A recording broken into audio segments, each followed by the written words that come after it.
Hello, I'm Francesco D'Alessio, and we're about to have a productive conversation with Mike Vardy. I'm Mike Vardy, and welcome to A Productive Conversation. I am joined this time by Francesco D'Alessio of Keep Productive and Tool Finder. Francesco, I've known for years. This is the first time I'm having him on the podcast, which is amazing considering that we've known each other for so long, and he is such a force in the productivity community. He knows his tools, he knows his tactics. We get into all of that. In fact, this was done as a live stream for my YouTube channel. So I've edited this down so that you get the bare essentials of it. But if you want to watch the whole conversation in its raw, unedited form, including something that you'll also hear at the tail end of this episode, if you stick around and listen to the end, you'll hear a little bit of what happened during that live stream. You can check that out on the YouTube channel. That link will be in the show notes.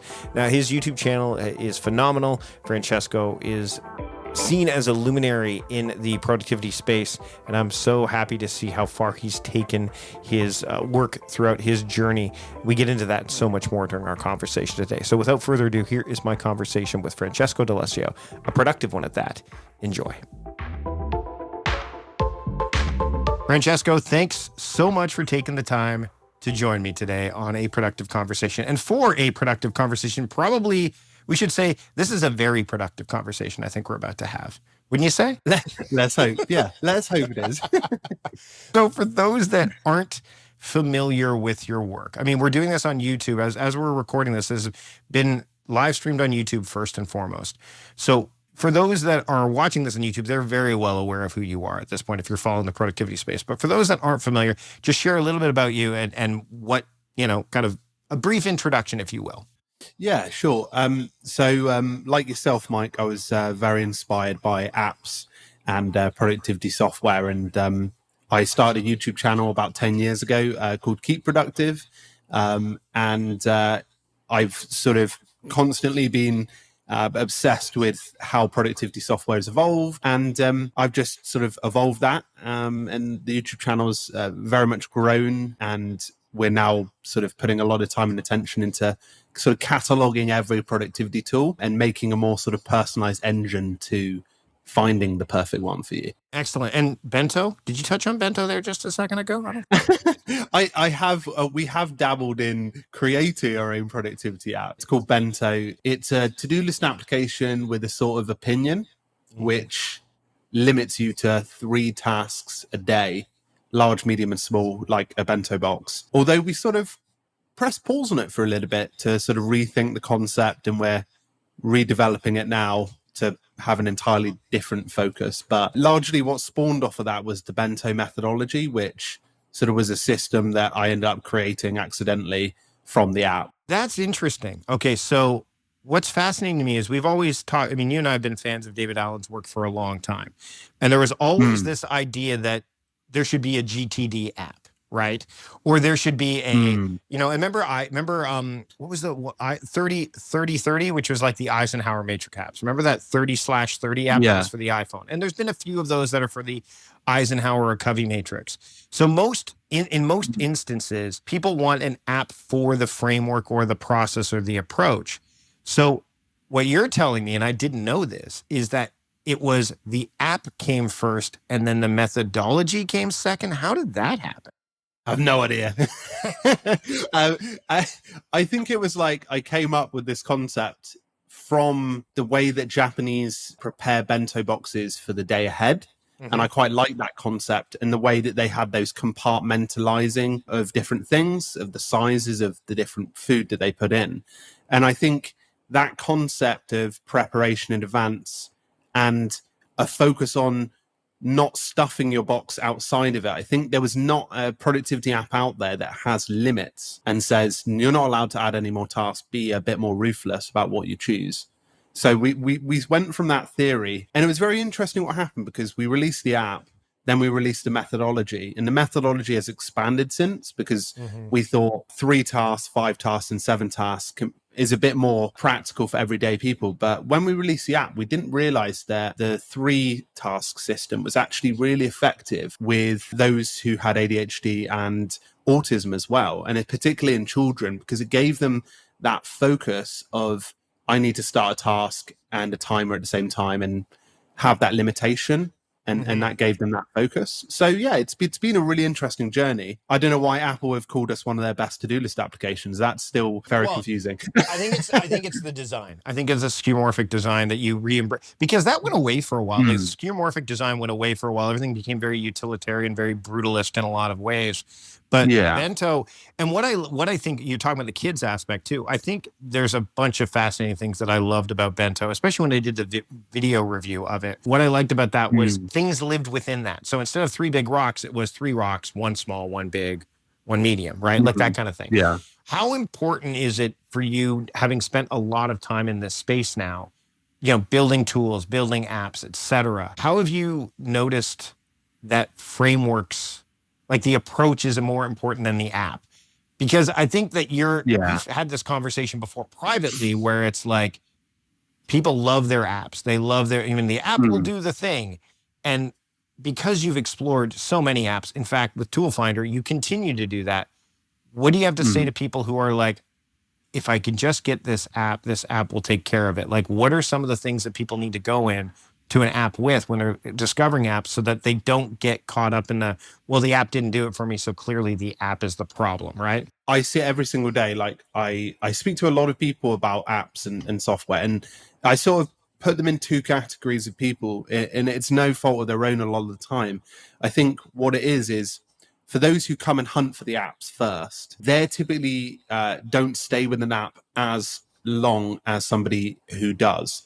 So I think I've estimated to be around about 6 to 12 months with an app without a framework. And that's definitely something that, whilst it's helpful, it's not something that's it's a framework. It needs to be strong at the foundations. But those who do come in with a framework and then choose an app and layer it on top, they typically stay for around 2 to 3 years. So you can see the stark difference is 3 times longer. And that's what I really like. Whilst I talk about new apps and new software because I like trends, I get the most joy when people find an app and they stick with it for 3. I think 3 years is a good transition period, because you get to that point where after 3 years, a lot of things change in your life.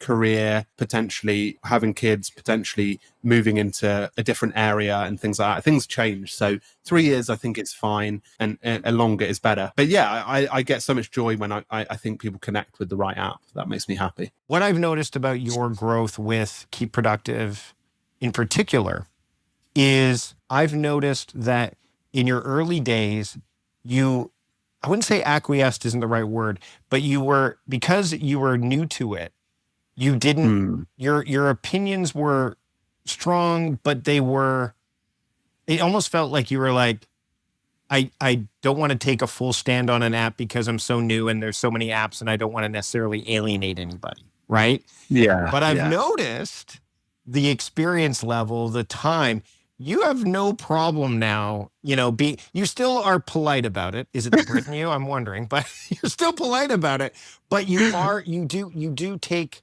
you're willing to be more critical in a constructive way. Whereas have you noticed, like, so the way you positioned yourself in that space, what have you noticed, and what have you noticed since over the evolution that's done for you and your channel and your business in terms of changing like that journey?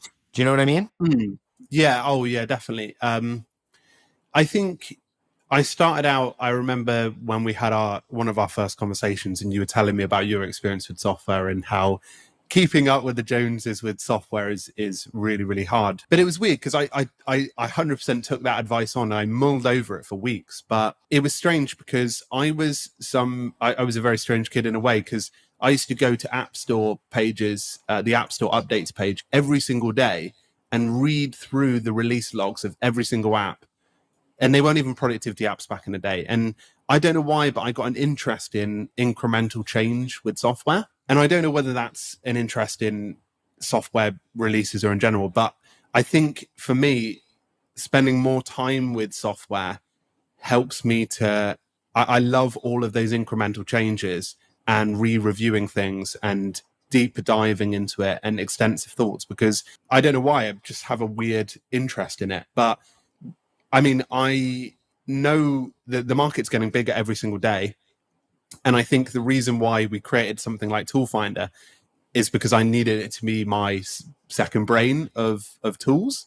And it allowed us to sort of also grow that into a more scalable thing, where instead of watching a million videos to get to the right one you find, is to go straight to the right software, which is most important to me, because I don't want to. I want people to get informative research about a tool and opinion, but get to the solution fastest. I think that you're right. The landscape has continued to grow. We went from, I think when you started, we were in the quote GTD app era, the to-do list app era.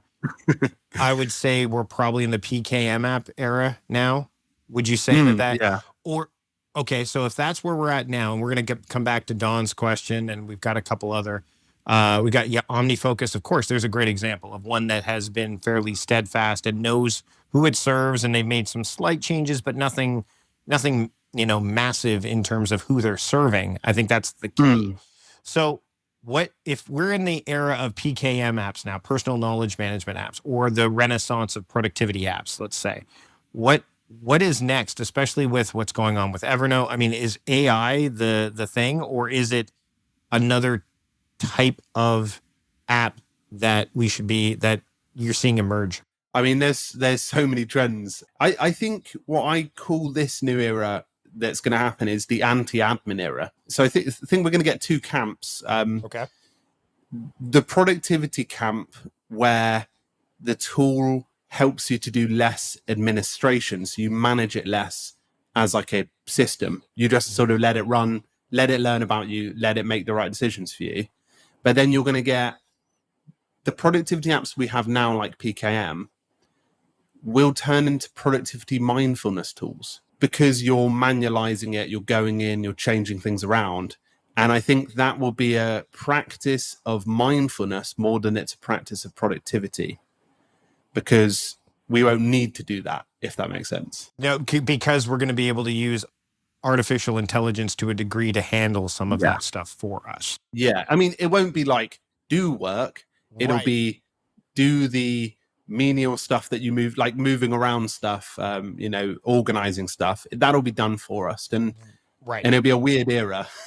Well, it'll be weird because there's nuance, right? And that's the thing, is that I've noticed this. I don't know if you have, but the idea of people either crap on AI altogether or go all in. There's this middle area. Like, I'm using generative AI in some of my work, but it would be like, for example, as we're recording this, yesterday, I got a Google alert for something that showed up, an article I wrote a long time ago called How to Conquer Your Day.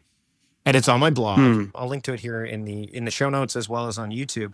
But I'm like, okay, so this clearly pinged somewhere. So what do I do with that? Do I rewrite the article? I'm like, no, what I should do is take this, put it into ChatGPT-4 or Claude or whatever, and say, turn this article I wrote into a LinkedIn post, a Twitter thread, et cetera, X thread, sorry. And that to me is, again, an example of, and by the way, I'm not going to be clear, it does it, and then I look at it. It's not like I go, that's what it is, and I post it, right? I mean, heck, even these tools say, make sure to look at this to change it to your voice or whatever. I mean, I'm already doing that. Yeah. But instead of me spending time, especially as a smaller business, going, okay, let me find a social media marketing person that'll do this, et cetera. Like, that to me is helpful. But there's some people who are getting it to write entire books or write and that's what that leads to, as far as I'm concerned, is we're back to the content farm era of like blog posts that are vacuous and empty and are just there they're just trying to game the system that Google has. Google has gotten smarter over the years too, with its, looking at, SEO and so on and so forth. It'll be able to detect that kind of nonsense, right? But to your point, I did a workshop this time last year, actually, in Salt Lake City, a private workshop. And someone's like, well, I don't breaking down tasks is huge. You and I both know this. Like, most people put on their list, work on book or, make YouTube video. It's like, okay, well, that's not, we both know that there's multiple steps in that, but there's a hesitance to, go into that and break it down. And how far do I break it down? And what, to what degree, right? And so I showed this gentleman. He said, "Yeah, but this is going to take a lot of time." Like I'm like, "Okay, what are the steps in this particular task that you're talking about?" And he told me what it was, and I said, "Well, as soon as there's multiple steps, technically it's a project, right? Like you could argue, in the sense of David Allen's getting things done, anything that's multi-step is a project, right?" So I said, "Well, give me this thing," and I inputted it into, at the time, Chat GPT 3.5. It was, and I asked it to break it down into steps, like tasks, and it did it very quickly. And the look on his face of awe was, wow. Like, I'm like, now it's not going to do these things for you, but imagine that that's the time that you're going to, so your hesitance to, I can't take time to do that, is now moot, right? There are other considerations, though, which I think is fascinating. Number one, well, now I have more to do. Not really. You just have more visibility of the things that are already on your list. And that's what apps will also be able to do. Like, I would imagine at some points, like this, if you were to say, and I'd love to hear your thoughts on this, if you were to, an app that would say, what is your hourly rate, right? Like, so your hourly rate might be $250 an hour. And if you were to tell the app this, let's say ClickUp, Notion, whatever, it could be anything, break this down and assign the $250 per hour tasks to me, assign the $50 per hour tasks to this person. Like, it could do that and remove that friction, that decision matrix that you run into. That's something that I could see happening down the line. It could already probably happen now, I would imagine, right? Like, I'm sure you could do that inside of something like Notion or ClickUp or any of these tools that are already leveraging AI, right? Yeah. I mean, the way that I think about apps in the future is that there'll be two main skills that you'll need with an app is decisions and creativity. And if most of the work will be done for us, it'll be the decisions we make and how they impact, vice versa with creativity. So they're like the two. So that sort of point is correct. It's like the typical sort of Jarvis from Iron Man approach, you know? I know you're DC, but no. I've got Vision back here. Like, Vision is my jam. Perfect. Vision was Jarvis in the MCU. So no. I'm on board with that. One of my favorite lines from Vision is, humans are odd. They think order and chaos are two different things, right? Like, I love Vision. Yeah. He's one of my favorites. And Jarvis is, but yes, Jarvis, you like all that stuff. Yeah. What's her name? Friday, who is the successor. Yeah. Like, Jarvis, right? They're only good, right? If Tony Stark tells them good things, right? Yes. Yeah. It'll be the same with productivity apps. They'll only be more productive if we tell them to be smarter. Don has a question. Your pinned tweet says, I've reviewed 700 plus productivity apps in 10 years. I've only used 2 to-do lists app during that time. So could you expand on that? And could that mean for you, like, why those 2 have stuck around? Or, I mean, you've obviously talked about your curiosity towards apps, but the fact that that's your pinned tweet, number one, why is that your pinned tweet? I think is another good question. what, like, because people will think, like, there is a lot of shiny object stuff when it comes to apps, right? There is tons of that. Yeah. So expand upon that tweet that you've put up there, and maybe the 2 apps that you have maintained that entire time. And is that even still true? Yes, it probably is. Maybe add a few more apps from today. Yeah, I mean, it's my pinned tweet because I think it represents my values with productivity tools quite well. I've used Todoist and Sansama over the space of 11 years, I think it is, and Todoist for 9. And Sansama I use for 2. But it shows that, like, if you've found a framework that works for you, like I have, it's a combination of GTD and a bit of, like, sort of revised prioritization systems that I've developed over the years. And I've managed to make it work with Todoist. I haven't gone too complicated. But it's sort of like, like car salesman, only driving 2 cars, but he's seen 750. Do you know what I mean? Like, it's the fact that I haven't used them all and that you don't need to use them all to get to the point where you need to. You just need to do great research, great trial, and great optimization once you get it. They're the sort of 3 pillars of finding a good productivity tool. Okay. We're going to dive into Evernote because I knew it was coming up. You won't leave it alone, mate. No, well, okay. So the reason is that, and I go back to the quote from Ted Lasso that I love, which is from Walt Whitman: "Be curious, not judgmental." So it's really hard not to see what has happened to Evernote as a early adopter, as an early user, to what it has become. That doesn't mean it's wrong or bad or anything like that. But it, to me, is an example of an app that has definitely shifted within the landscape, but also has shifted its own landscape. And I watched your video. We'll link to like the idea of what Evernote like has become. There's one where you talk about like, this is what Bending Spoon is doing, and so on and so forth. And Ryan, the one where you mentioned that Ryan Reynolds is an investor, and so on and so forth. Like, I think that it's interesting the way, and I've heard from other people that that the communication is different depending on where you're at. If you're a user at one level versus another, or whether you're a, what do they call it, the certified experts and so on and so forth, there's different levels of communication, as there should be. The thing that flipped me fully was the free tier change with notification not conveyed very well at all. And I'm sure I'm not alone in that. So when I say that, when you say you're not going to like let it go or whatever, like it's fine. I know where they're headed, or at least I have a sense that they're where they're not headed at this point. So I'd love to hear, because you've done a lot of videos about this. Like, is Evernote still for you? What are your Evernote alternatives? Yeah. The different types. The journey of Evernote in terms of reliability, I think that's a big thing to take into account too. It's not Bending Spoon's issue. It's all of the journey from Phil to Chris O'Neill being the CEO, to all of that stuff. Yeah. That to me is that's the fascinating part. So to me, I'm wondering, because now you're at a point where you are somebody that people look at in this space. You're an authority, right? What are your thoughts on the whole like evolution of Evernote from what it was when we first had a conversation about like, hey, keeping up with apps should be fun for you, to where we're at now, which is like keeping up with apps is now what you do because you've leaned in hard, and Evernote has been part of that entire landscape for you. Yeah. I mean, like you, Mike, like that relationship with Evernote is so strong. Like, there's something that you always love about what they've done. But I think it's like when Phil left and Chris came in and Ian came in and then Bending Spoons took over, I think that's a lot of like wear on people's brand value with them. And I think if Bending Spoons came in after Phil, or maybe even Chris, I think that people would be like, okay, this is understandable. You need to make money. You got to do this. You're going to restructure. That's fine.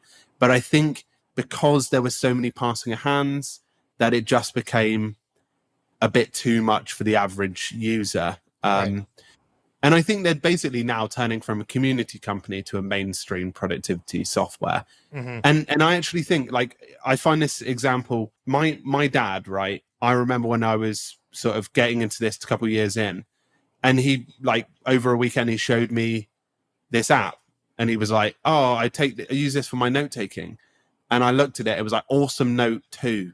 And I was like, Dad, this is really obscure. I don't know this. I mean, I know it, but I don't really know it, because it's one that you find on the App Store and you just download and start using it. And I think Evernote's going to get to that point where they go so mainstream and so readily available that they're just the app that everyone downloads when they got an iPhone. And it's the mainstream people. It's not us productivity nerd community type folks. Do you know what I mean?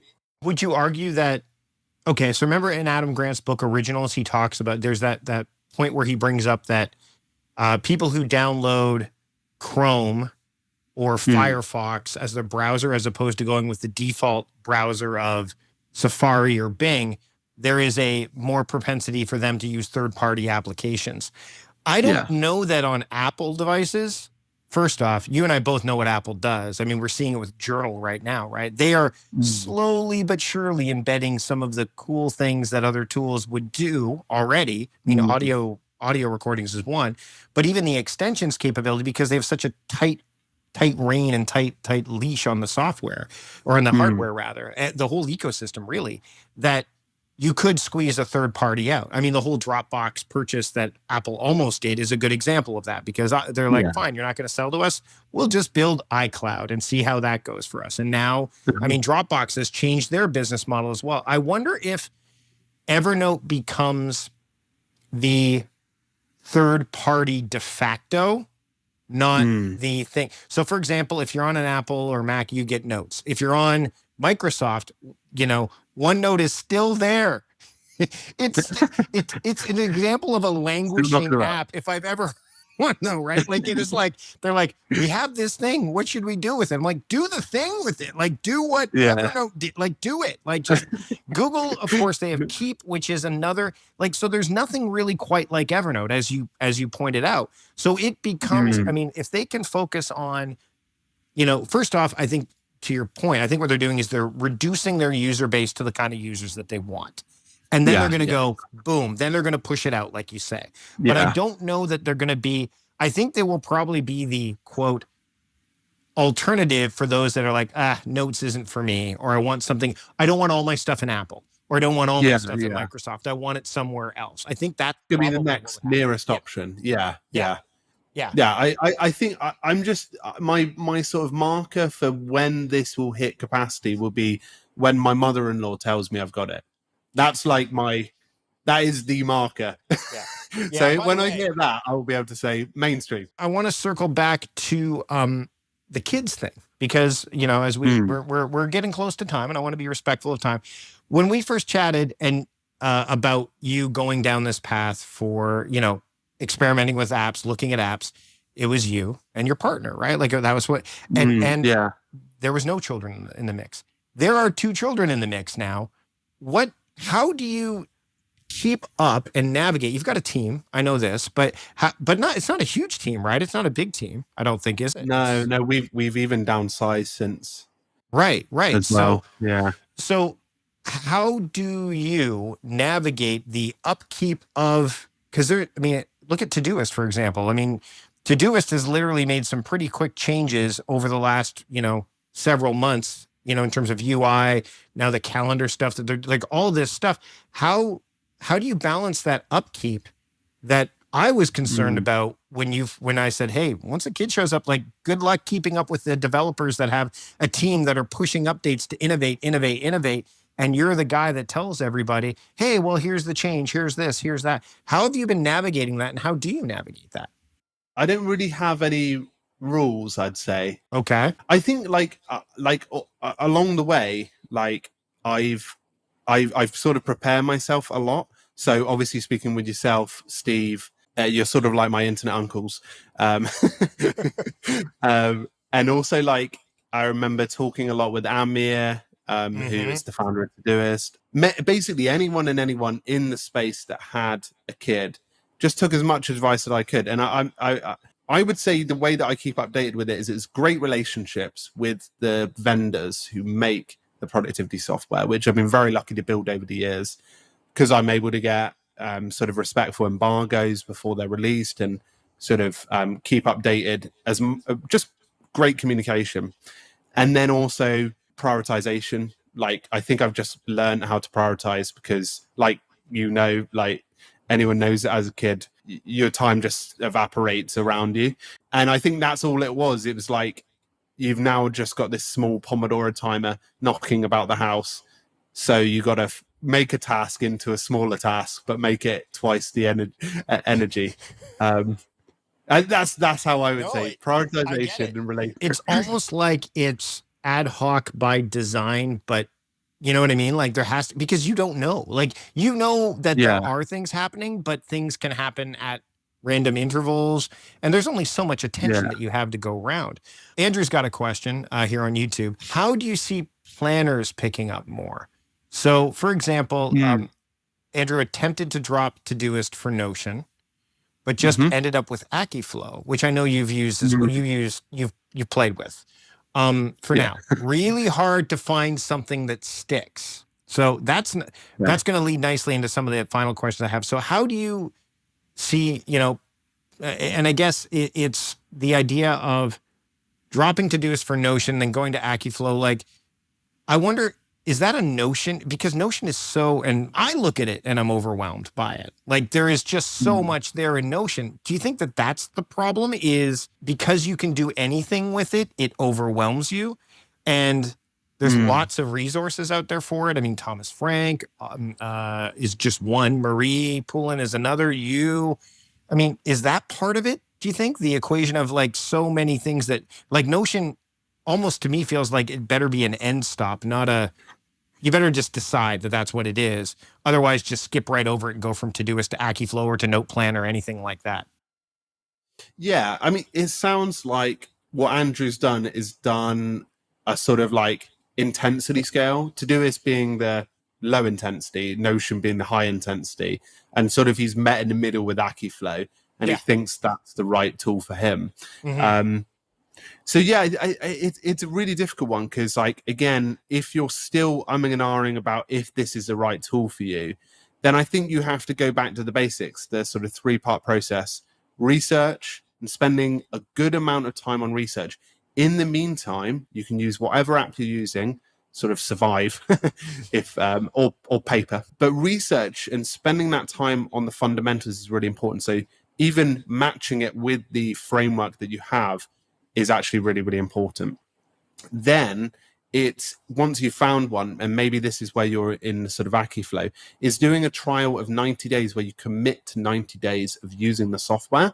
And during that time period, you make journalized notes about what is good and what is bad about the software. Whether you use it or not, it allows you, when you come back to the research, number one, to have good notes on how to improve your research for next time. And they'll be much more precise. And then if you manage to get through, step 3 is optimize. So it's really just digging deeper in the tool, looking at industry experts that use tools like you do and how you can use them, like, well, how they use them. So I would go back to the basics, but if Andrew needs any help, he can reach out on email.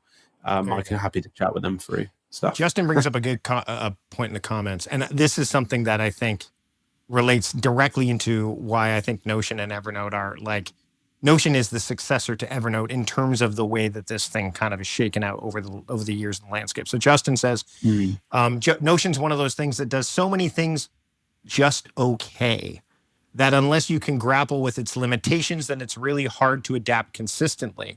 And that reminds me of people trying to use Evernote for task management, for project. I mean, that's not really, like, you can do it, but you better be ready to deal with some of the friction that comes with that. Now, Notion, I think, has a lot more going for it in that regard. There's a lot more flexibility. But Don brings up a good point in the chat. He says, but there's so much of an empty canvas that can be the paralyzing factor, right? Why? Yeah. What do you think in terms, like, Notion's got such a massive user base. Is it because it can do so much in a reasonable way as opposed to anything really well? Like, what has led to Notion's, like, basically becoming Evernote 2.0 as terms of the darling or the unicorn in the productivity app space? Yeah, like you said, it's Notion does things 85% well. Right. And then, you know, like, it's a classic framework of you need 3 apps, right? The typical 3 apps do pretty much 95 to 100% things well. Todoist, tasks, brilliant.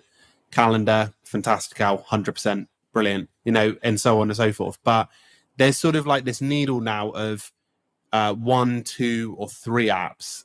And it's like the traditionalists go for 3 apps. The sort of modern age sort of go for 2 apps, like a hybrid of 2 apps that solve the 3 problems.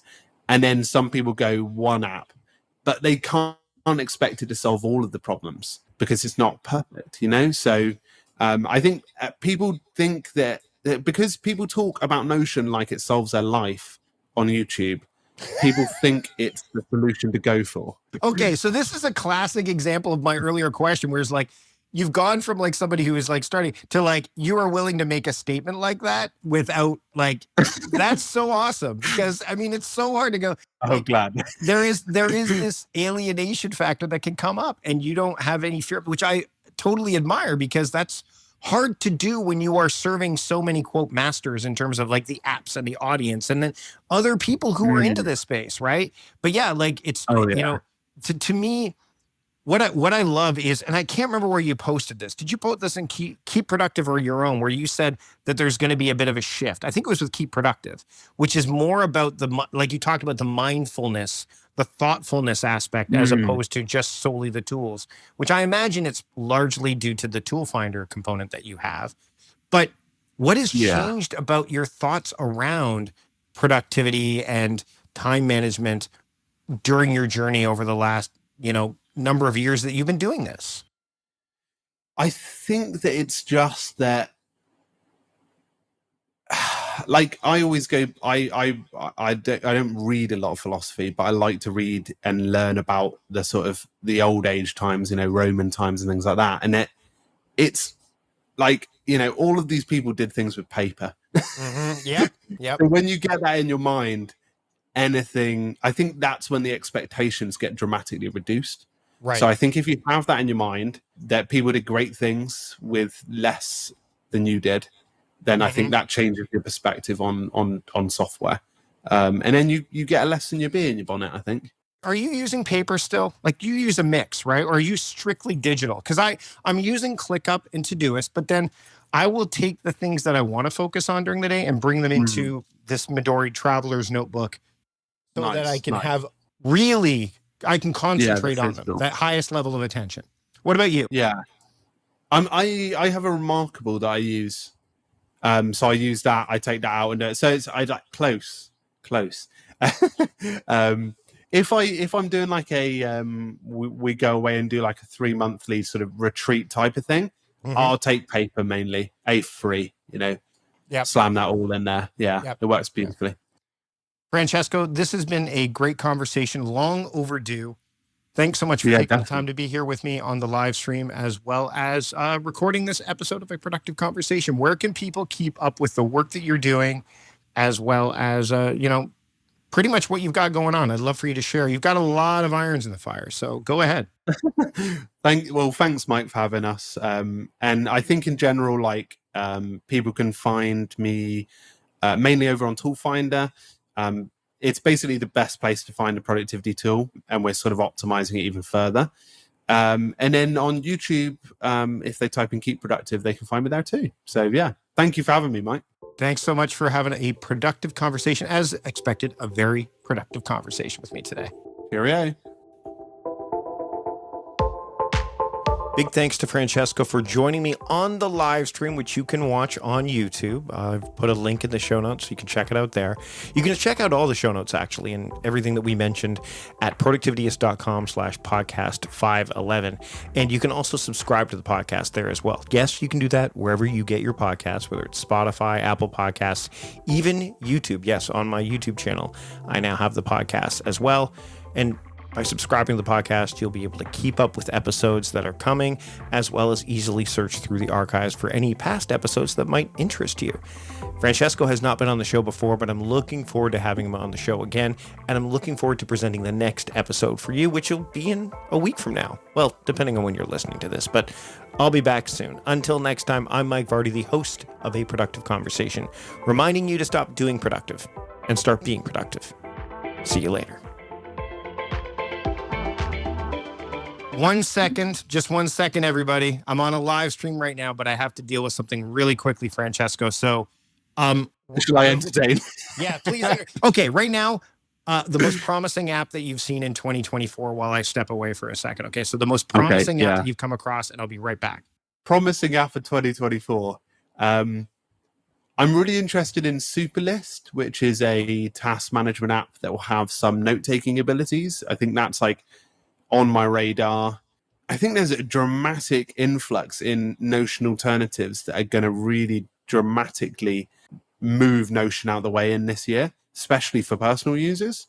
Apps like Affine Pro, I think that will be really interesting. What did I miss? I'm going to have to listen back to this recording to see. You are.